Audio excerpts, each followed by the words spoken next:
जरा सोचिए, एक ऐसा सम्राट जो इतिहास के पन्नों में कहीं खोसा गया था और फिर एक दिन पत्थर पर खुदे बस कुछ शब्दों ने उसकी पूरी कहानी को दोबारा जिंदा कर दिया। जी हाँ, ये कहानी है सम्राट कनिष्क की। एक ऐसा शासक जिसका साम्राज्य सेंट्रल एशिया से निकलकर रोम और चीन की सरहदों तक फैला हुआ था।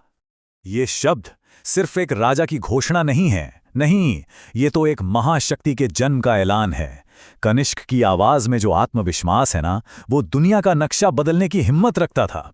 तो चलिए पता लगाते हैं कि इन दमदार शब्दों के पीछे की असली कहानी आखिर है क्या। तो ये जो रबतक शिलालेख है ना, ये दरअसल एक खजाने की तरह है। एक ऐसी चाबी जो हमें सीधे कनिष्क के ज़माने में ले जाती है।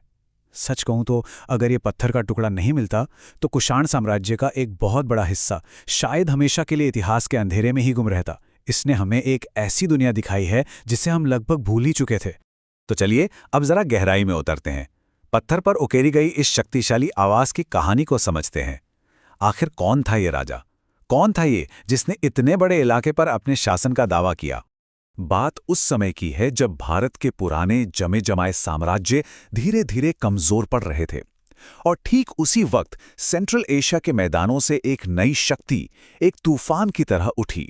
वो थे कुषाण। उन्होंने इतिहास के दरवाजे पर एक ऐसी जोरदार दस्तक दी जिसने सब कुछ बदल कर रख दिया। तो अब सवाल ये उठता है कि कनिष्क ने अपने पूर्वजों से मिली इस विरासत को एक ऐसे विशाल साम्राज्य में कैसे बदला जिसकी मिसाल मिलना आज भी मुश्किल है। देखिए, कनिष्क ने सब कुछ जीरो से शुरू नहीं किया था। उनके दादा कुजुल कड़फिसेस और पिता विम कड़फिसेस, ये दोनों पहले ही एक मजबूत साम्राज्य की नींव रख चुके थे। कनिष्क ने तो बस उस विरासत को संभाला और फिर उसे उन बुलंदियों पर पहुंचाया जहां से वो दुनिया की सबसे बड़ी ताकतों में से एक बन गया। उनकी फौजी कामयाबियां तो मतलब हैरान कर देने वाली थीं। जरा अंदाजा लगाइए, एक तरफ उनका साम्राज्य सेंट्रल एशिया की बर्फीली चोटियों को छू रहा था, तो दूसरी तरफ भारत के हरे भरे मैदानों तक फैला हुआ था। और अपनी राजधानी पुरुषपुर यानी आज के पेशावर से उन्होंने पूरब और पश्चिम को जोड़ने वाले हर एक रास्ते पर अपना कंट्रोल कर लिया था। लेकिन कनिष्क सिर्फ एक विजेता नहीं थे। उनकी नज़र सिर्फ जंग के मैदानों पर नहीं टिकी थी, नहीं, उनकी महत्वाकांक्षा इससे कई कई ज्यादा बड़ी थी। उन्होंने अपनी ताकत का इस्तेमाल एक ऐसे कल्चरल और रिलीजियस गोल्डन एज को जन्म देने के लिए किया जिसकी चमक आज भी, इतने सालों बाद भी महसूस होती है। 4, ये सिर्फ एक नंबर नहीं है, ये बौद्ध धर्म के इतिहास के सबसे बड़े टर्निंग पॉइंट्स में से एक का प्रतीक है। ये प्रतीक है चौथी बौद्ध संगीति का, यानी 4th बुद्धिस्ट काउंसिल। और जानते हैं इसे किसने आयोजित करवाया था? किसी और ने नहीं, बल्कि खुद सम्राट कनिष्क ने। हाँ, जिस तरह सम्राट अशोक का नाम बौद्ध धर्म को दुनिया भर में फैलाने के लिए लिया जाता है, कुछ वैसा ही बड़ा काम कनिष्क ने भी किया।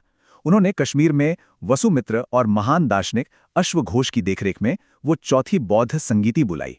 और ये सिर्फ एक धार्मिक सभा नहीं थी, नहीं, ये एक ऐसा ऐतिहासिक पल था जो बौद्ध धर्म का भविष्य तय करने वाला था। और इस काउंसिल का असर बहुत गहरा और दूर तक गया। यहीं से महायान बौद्ध धर्म को एक ऑफिशियल पहचान मिली और साथ ही एक क्रांतिकारी कला शैली का भी जन्म हुआ। जी हाँ, गांधार आर्ट। इसी कला ने पहली बार भगवान बुद्ध को मूर्तियों में इंसानी रूप दिया, एक ऐसी छवि जो आज पूरी दुनिया में बौद्ध धर्म का प्रतीक बन चुकी है। तो ये थे कनिष्क की शक्ति के 4 स्तंभ, वो 4 पिलर्स जिन्होंने उनके साम्राज्य को इतना महान बनाया। Military power, economic control, religious influence और कल्चरल डेवलपमेंट।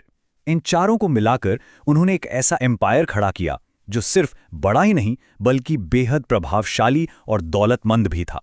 हर महान कहानी की तरह कनिष्क के दौर का भी अंत हुआ, लेकिन उनकी कहानी यहीं खत्म नहीं होती। उनकी विरासत आज भी हमारे बीच जिंदा है और इतिहासकारों के बीच ना उनके शासनकाल को लेकर कुछ बहुत दिलचस्प बहसें भी चलती रहती हैं। चलिए देखते कि वो बहसें आखिर हैं क्या।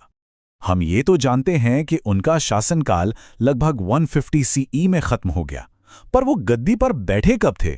यही सवाल आज भी हिस्टोरियंस के लिए एक बहुत बड़ी पहेली है, एक ऐसा रहस्य जिस पर कई दशकों से बहस चल रही है। इसमें ना 2 मेन थ्योरीज हैं।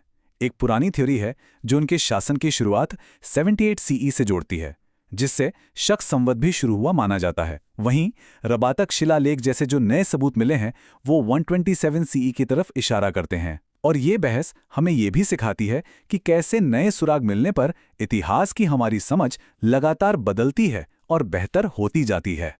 खैर, तारीखों की ये बहस तो चलती रहेगी, लेकिन कनिष्क के असर पर, उनके प्रभाव पर कोई शक नहीं कर सकता। वो वाकई एक पुल की तरह थे जिन्होंने सेंट्रल एशियन, ग्रीक और इंडियन कल्चर्स को एक दूसरे से जोड़ा, एक नई कला को जन्म दिया और एक धर्म को पूरी दुनिया में फैलने में मदद की।